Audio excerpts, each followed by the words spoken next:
मी बोलावं असं विलासराव यांच्या पत्नी तिलोत्तमा यांचं अभिमत होतं. मी 2 मिनिटच घेईन, जास्त घेणार नाही. आदरणीय सन्माननीय सर्वांचं प्रेरणास्थान शिवाजी महाराज, आपले रत्नागिरीचे रत्न, आम्हा सर्वांना अभिमान आहे. आणि ज्यांच्या जीवनात फक्त कष्ट आलं, ज्यांच्या जीवनात फक्त कष्ट झालं, मग त्यांच्या त्या प्रतिभेला, त्यांच्या हिंदुत्वाला, त्यांच्या राष्ट्रवादाला, मानवतेला, केवळ हिंदू महासभा ज्यांनी स्थापन केल्या अशा त्या आत्म्याला ज्वलंत अशी संवेदना आपल्या सर्वांपर्यंत राहावी. त्या संवेदनेच आपण काम करावं. इतक्या प्रकारचा सर्वांना त्रास होईल हे मनात ठेवूनच आपण या हिंदू महासभेचं सर्वांनी काम करावे असे मी शुभेच्छा देतो. फार मोठं हिंदुत्व, भारत हा फार फार मोठा आहे. ते समजणं वकिलीच्या नात्यानं समजेल असं मी सांगू शकत नाही. कारण भारत हा वीर पुरुषांचा, संतांचा, महंतांचा आणि वृक्षी रक्तानं अभिप्रेरित, पोषित, पल्लवित झालेला हा देश आहे. हिंदू कधीच मरणार नाही याची त्यांनी ग्वाही दिलेली आहे. का? आपल्या गीतेत सांगितलेलं आहे. ज्यांना आपण आदर्श मानतो 2 पुरुषच आहेत. त्यांनी सांगितलंय भगवंताचं कर्तव्य म्हणून काय सांगितलंय की ज्या ज्या वेळेला या धर्तीवरती अधर्माचं राज्य येईल, म्हणजेच खरं म्हटलं तर काय, श्रेष्ठ हिंदुत्वाचं.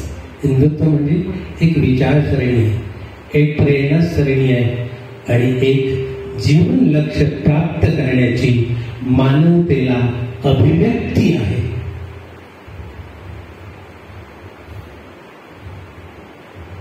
ते काय सांगितलंय?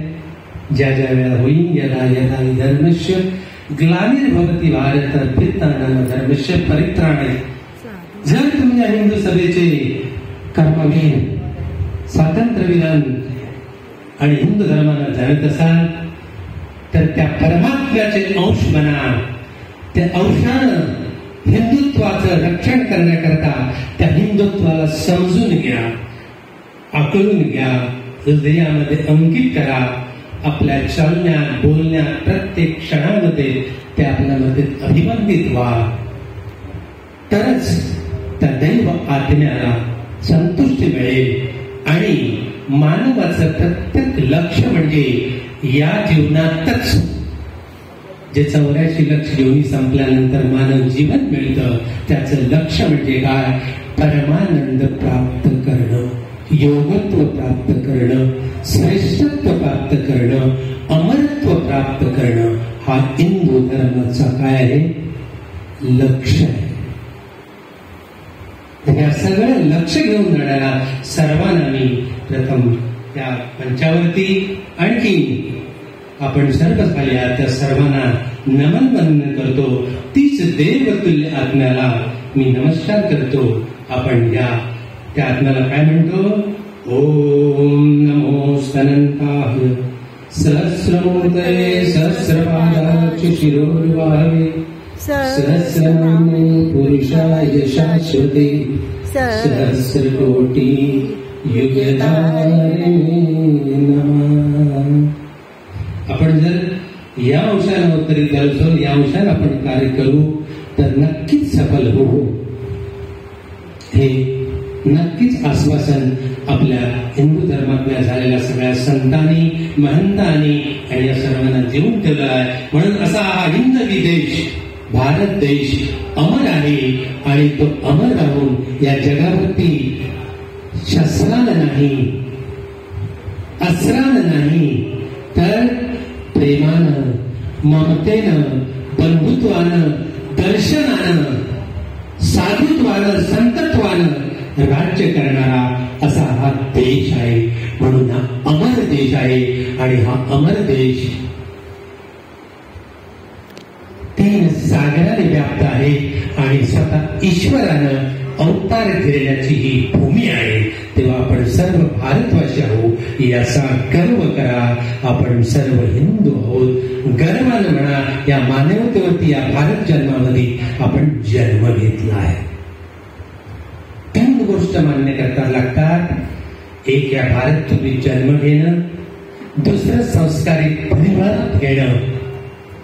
आणि तिसरं, उच्च मार्गदर्शन प्राप्त करण्याकरता आपण आध्यात्मिक गुरूचं अवलंबन करतो. जर तुम्ही गुरु अवलंबन केलं नसेल तर प्रत्येकानं करावा. आणि हे माझं दुसरं नमन या गुरु सत्ताना आहे.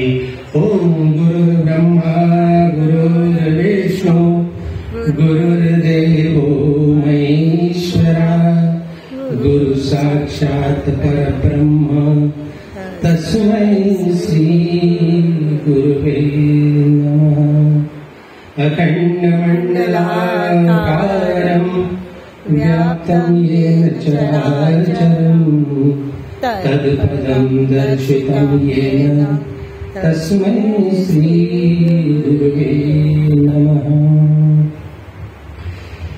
बरंच काही सांगावंसं वाटतं.